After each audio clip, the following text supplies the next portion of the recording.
Welcome back to session 2 of the service practice. Today we want to go deeper into the heart motivation behind service. If we get our hearts right before God and others, service will feel less and less like a practice and more just like being who we are in God. We're working through 4 key aspects of service. They're love, aiming our spiritual formation at others; hiddenness, service from the right heart in the right way; availability, learning to be both intentional and interruptible; and kinship, turning strangers into family. Up next, hiddenness. But before we open up the scriptures, circle up in your triads of 3 to 4 people, ideally the same people as last time, and debrief your first week's practice. Here are a few questions to talk about. 1. Share about this week's exercise of one act of service. What did you do and what was your experience like? 2. What reflections do you have on God's love being expressed through ordinary acts like these? 3. What internal motivations do you notice typically driving you to acts like these? And 4. How did the person you served respond, if at all, and how did their response or lack of response impact you? Take a few minutes to discuss.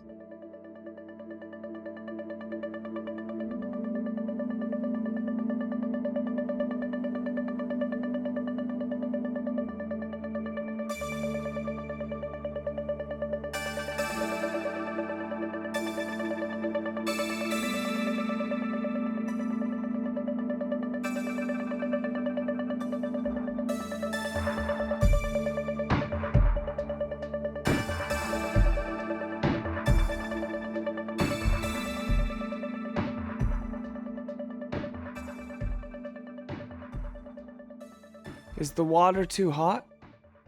That's what I asked Evelyn as I plunged her right foot into the steamy, soapy tub. It was the first snow of the winter, unseasonably early on a freezing, windy November night. Hank, my 8-year-old, stood on one side of me to assist me with the drying towel, and Simon, my 6-year-old, stood on the other, stirring about 3 packs of Swiss Miss into 8 ounces of hot water in a styrofoam cup, the right ratio if you wanted a little weak in his mind. We were at Night Strike, a weekly event serving the houseless in Portland, where I live. There are complimentary haircuts and free access to health care, a library of books and clothing racks full of coats, dinner, dessert, and coffee, toiletries, blankets, and other essentials, all of it given freely and in a profoundly dignifying way. On this particular night, I was holding down the foot washing station.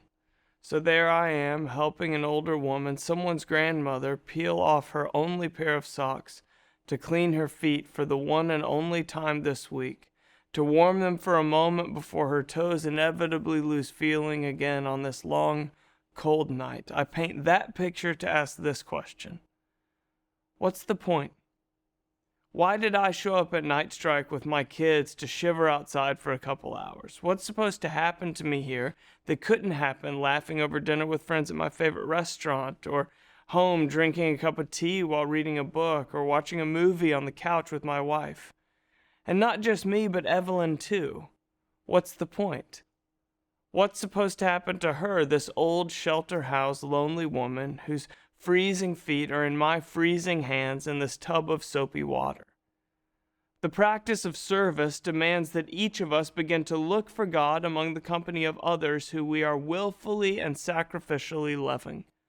We left off last week with the idea of starting small, beginning to serve not in grandiose ways, but just where we are, in the ordinary situations of our everyday lives.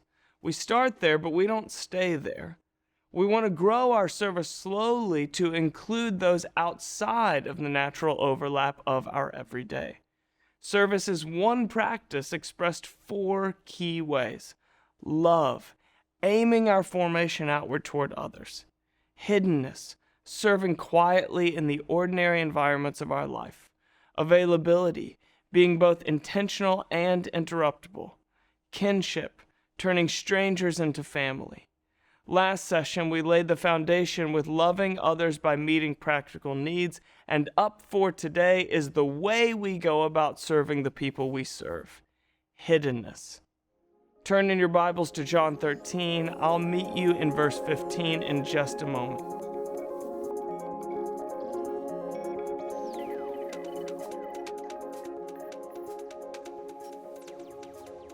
To set the stage, Jesus served at the leper colony and the seedy street corner. He served among the sick, poor, and oppressed, but his most demonstrative act and invitation to service came at his own dinner table, among his everyday company.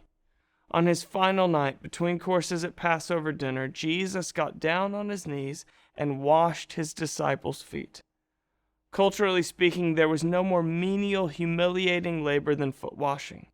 According to rabbinical tradition, no Israelite person washed the feet of another. It was considered debased and degrading. Even a Jewish slave wasn't tasked with foot washing, only Gentile slaves taken into Jewish households. Jesus didn't just pick a blue-collar task. He picked the most menial task reserved for the most humble, low-ranking member of the household. And he did it at Passover dinner. Jesus, a Jewish rabbi, did work considered unbecoming of any Jewish person at a sacred meal of preparation for a highly formal, strictly observed day of rest. I have set you an example that you should do as I have done for you. Foot washing is not the point. When Jesus told us to do as he has done for us, he didn't mean we should now literally wash each other's feet. That was a highly contextual task relevant to a particular time and place where people wore open-toed sandals on dusty dirt roads. Evelyn, that beautiful old woman with tired, cold feet I met at Night Strike, Evelyn needed her feet washed, but very, very few modern people do. Foot washing was one act of service, the expression of Christ-like love through meeting the practical needs of another. And that's the point. Freely giving the love of Jesus I freely received by practically meeting the needs of someone else. I have set you an example that you should do as I have done for you. Jesus didn't take his disciples to the leper colony to wash feet, saying, "Do you see what I'm doing for them? I've set an example that you should do the same." Jesus washed the feet of his closest followers, his most familiar friends, his most ordinary company at his own dinner table among his tight-knit everyday relationships. And that upends the most common of misconceptions, that service is something I do away from my close relationships and outside of my ordinary rhythms. Many of us, imagining the environments where Jesus will form us into a radical gift of sacrificial love for the world, picture a soup kitchen or rehab program or third world village. And don't get me wrong, it could be that. We'll get there in the coming sessions. Most of us tend to imagine service to be practiced among people we don't know in environments we aren't currently in. But it's worth noting that Jesus grounded service in ordinary places among everyday relationships.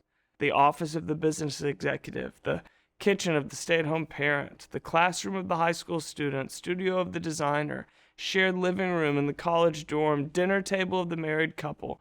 Jesus is grounding the most sweeping, glorious of promises in the most common, ordinary places and ordinary company by humbly taking up ordinary service, all in the name of love. And that, for me at least, serves as both a comfort and a confrontation. Because the truth is, most of us, myself included, are better at doing projects of love than becoming people of love. The truth is, it's easy for me to serve Evelyn by washing her feet at Night Strike. I'm showing up intentionally, modeling something for my kids, and doing it in a 90-minute time frame. The challenge is, can I love my wife Kirsten with the same attentiveness and care as that hungry stranger when I come home tired later tonight? Can I love my kids with every bit as much intention as I do at the shelter later at bedtime when they're testing my patience? Can I serve my coworkers tomorrow morning with a foot washing at Night Strike sort of selfless love in the midst of a busy agenda? Can I move slowly enough through my life to notice Evelyn if I pass her on the sidewalk tomorrow? The challenge is, Can I drag that way of being I learn on the margins bit by bit back into the ordinary? The whole point of intentional environments of service is to become people of love in the ordinary environments of everyday life. And that means for most of us, the practice of service will not begin by choosing a new environment to serve a marginalized people, but by actively choosing, a current environment to serve familiar people. Think roommates, siblings, coworkers, friends, spouse, or kids.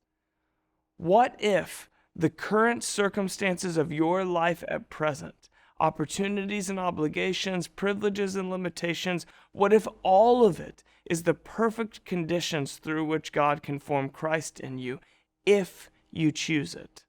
Jacques Philippe, in his book Interior Freedom, says, "There is another way of exercising freedom, less immediately exciting, poorer, humbler, and much more common, and one immensely fruitful, both human and spiritually.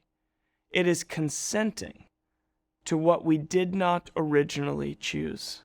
If we resist the hidden duties of our everyday life, caring for young children or aging parents, mowing the lawn or cooking dinner for the family, we will grow more bitter and resentful in those very environments and relationships. But if we consent to them, the ordinary people and places of our everyday become the furnace of our spiritual formation. Bathing your 2-year-old and reading them a story before bed becomes a spiritual practice. Doing the dishes your roommate left in the sink becomes a spiritual practice. Visiting your aging mother and listening to her without multitasking becomes a spiritual practice. What if the conditions of your ordinary life as it is today are the perfect conditions through which God can bring heaven to earth in you and through you simultaneously? This week's exercise is hiddenness. One hidden act of service. It's the same as last week, only this time around, serve in a way that wins you nothing in front of others. Maybe you're thinking, well, wait a minute. Doesn't Jesus tell us in the Sermon on the Mount to let our light shine before others that they may see our good deeds and glorify God? So sure, there are times we should serve in ways that are visible to the world. However, Jesus also teaches in the very same sermon that service is one spiritual practice we are uniquely susceptible to doing with impure motives. Service is such a visible spiritual practice, making it a good deed easily engaged for the wrong reasons.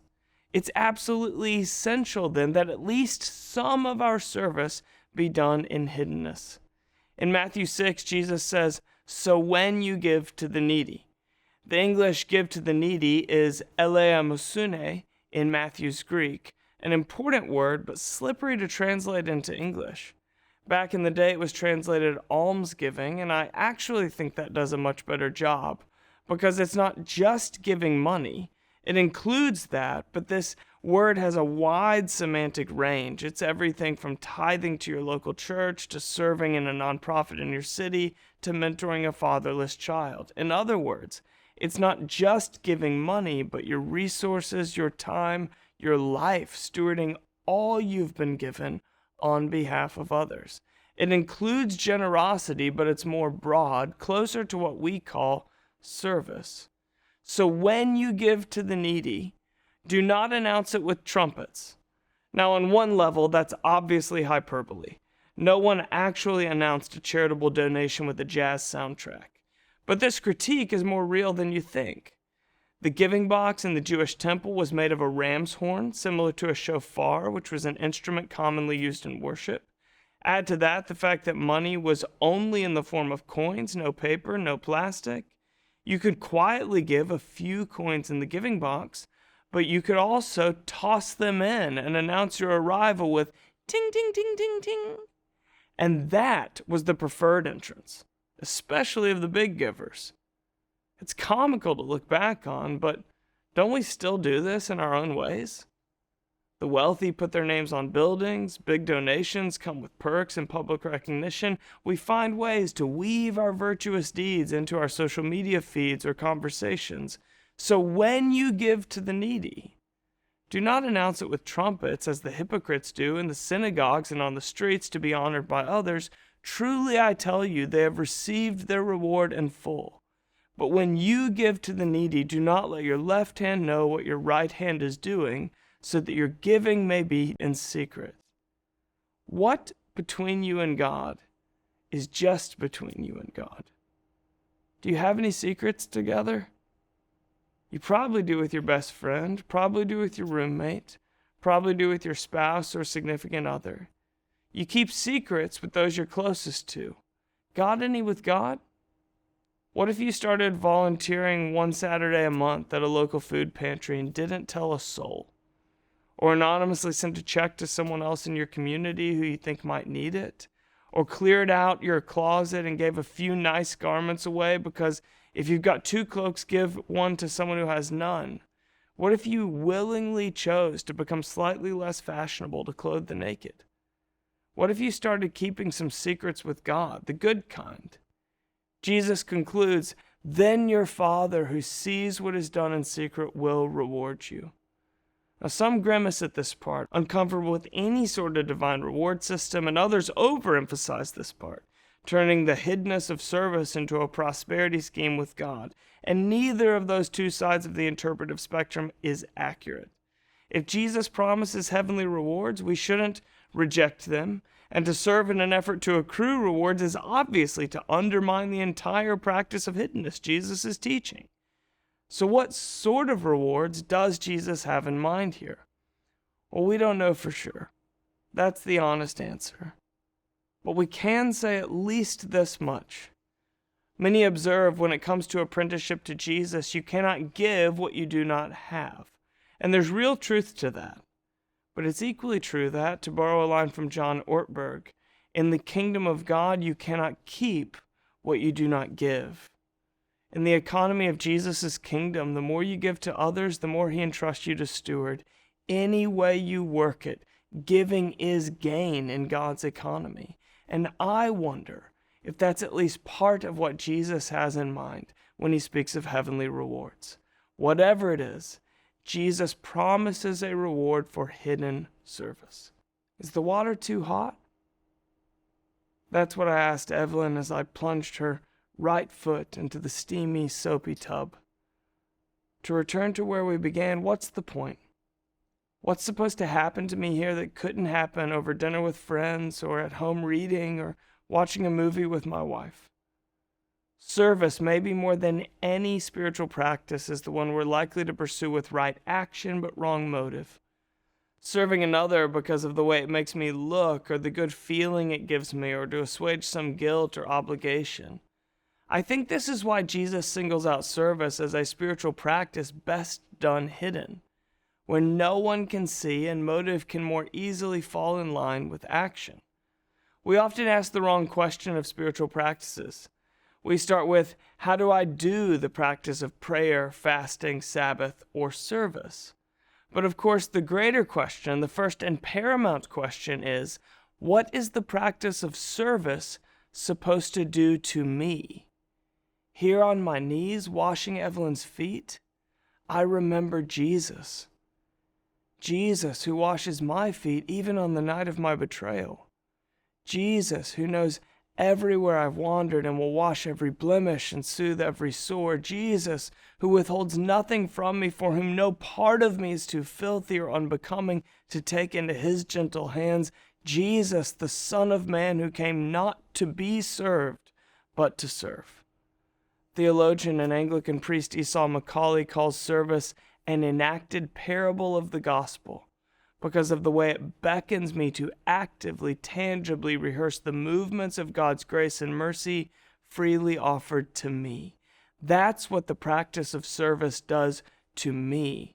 It rehearses the gospel in tangible, livable, memorable, embodied ways. Service is being with Jesus as he washes my feet. It's becoming like Jesus as he reorders my priorities and pursuits. It's doing as Jesus did as I model the free-giving economy of his kingdom. That's the point for me. But what about Evelyn? What's the point for her? What's supposed to happen to this precious shelter-housed lonely woman whose freezing feet are in my freezing hands? That's where we're headed next.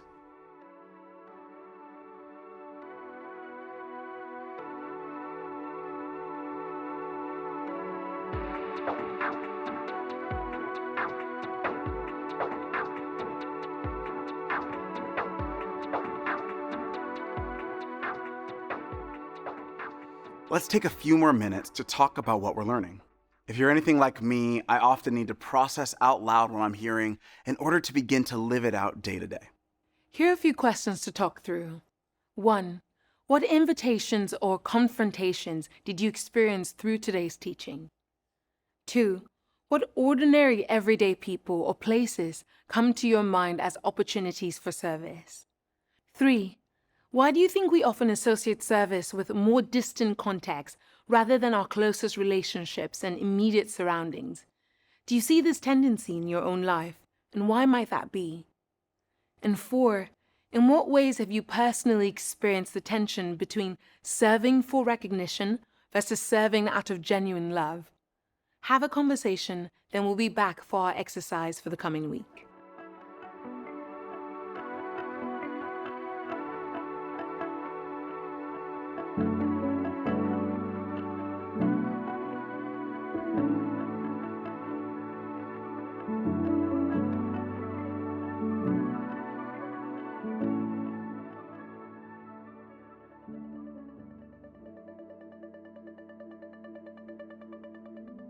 My name is Steph, and I volunteer with a nonprofit called Foster Parents Night Out. My actual job is that I'm a hairstylist. When it comes to hiddenness in the foster care system, it's something we battle with because by nature, the work that we do has to be hidden. Kids can't have their photos taken, names can't be shared. Doing service that is so hidden has been so growing for me in a place that I'm naturally bent towards wanting to be clapped for, wanting that approval.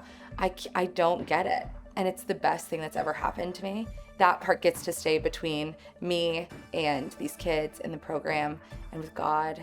My profession as a hairstylist is a service provider relationship. I show up, they ask for something, I give it to them, they clap, they leave. It's gorgeous. It happens 13 times a day. The work that I've been doing is the opposite of that. The repayment of my service is in the intangible. It's in the transformational work that has happened to me over years without noticing, honestly. I get asked often, how do you do it? Why are you doing this thing? How have you been doing this thing for so long? I mean, I don't know. It isn't something that I set out to do at the beginning. It's I'm gonna give a lifetime of service to this organization and I will forever be doing this thing.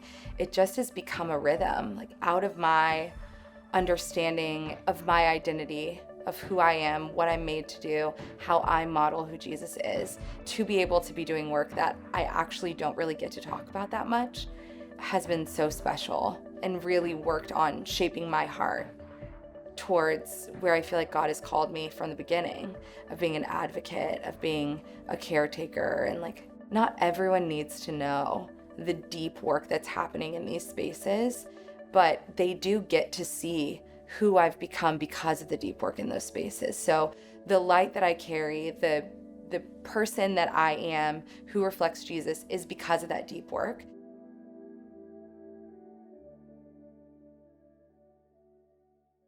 To repeat Tyler's invitation, our exercise for this coming week is one hidden act of service. It's the same as last week, to find a person in your ordinary life to serve in just one small way, but this time, to try and keep it hidden, or at least really, really quiet.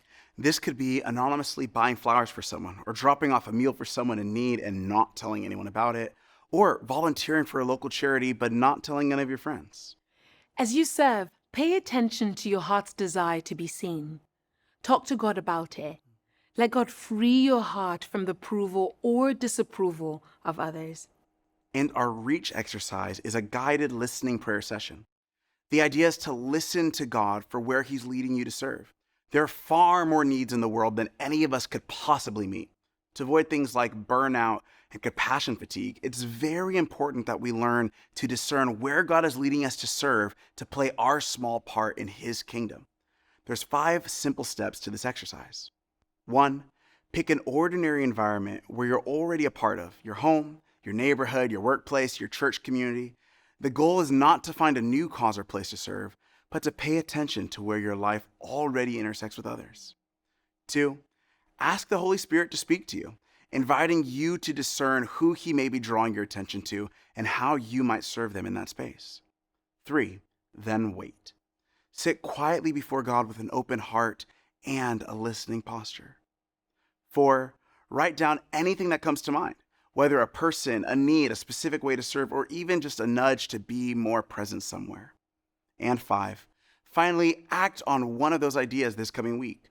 Don't wait too long, just respond to the Spirit's promptings. Everything we offer is invitational. We make recommendations for how you can put Jesus' teachings into practice, but you make the decisions about how best to follow the leading of Jesus' Spirit. Remember to set aside 5 or 10 minutes to fill out your practice reflection before you return for session 3. And if you're following along with our recommended reading or the Rule of Life podcast, this week we're reading chapters 3 to 4 of The Active Life by Parker Palmer, and we're listening to episode 2 of the Rule of Life podcast. Christ has no body but yours, no hands, no feet on earth but yours. Yours are the eyes with which He looks with compassion on this world. Yours are the feet with which He walks to do good. Yours are the hands with which He blesses all the world. So may you, like Christ, go now not to be served, but to serve.